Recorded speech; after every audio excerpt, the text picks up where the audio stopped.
Hello and welcome to Click with JFCS. I'm Jessica Rubinstein, a social worker in our Holocaust support program. I'd like to share with you today some of the things I have learned about how trauma is passed from one generation to the next. Any deeply disturbing event that changes how we feel and behave is a trauma. It could happen to just one person, or it could happen to a whole group of people. It might be something that happens just once, or it could be something that goes on for many, many years.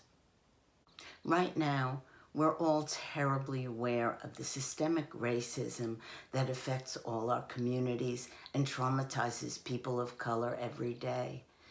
It's easy to see how people's own experiences can affect them.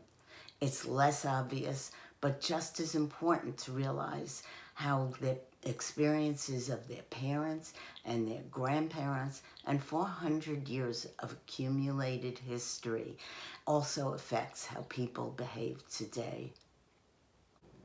We call that intergenerational trauma, describing how a parent's bad experiences can be passed on to their children in many ways. It can affect how they behave as parents. It can affect how they teach their children how to see the world and other people. Even through their DNA, it's been scientifically proven that trauma literally does change your brain. Of course, children are resilient and they find ways to cope, either mirroring their parents' behavior or reacting against it. In the Holocaust survivors and their families that I see, often adult children and even the grandchildren cope by doing their best to make their parents' lives as easy and comfortable as they possibly can. Of course, they also worry every day, am I doing the right thing? You see, they have no example to go by. Holocaust survivors' own parents and most of the elders in their community were wiped out in the Holocaust. So their children never had a chance to watch them cope with older adults. Different historical, personal, or cultural circumstances definitely change the exact ways that trauma is passed from parent to child. But there is no doubt that trauma affects not only the survivor, but their family as well.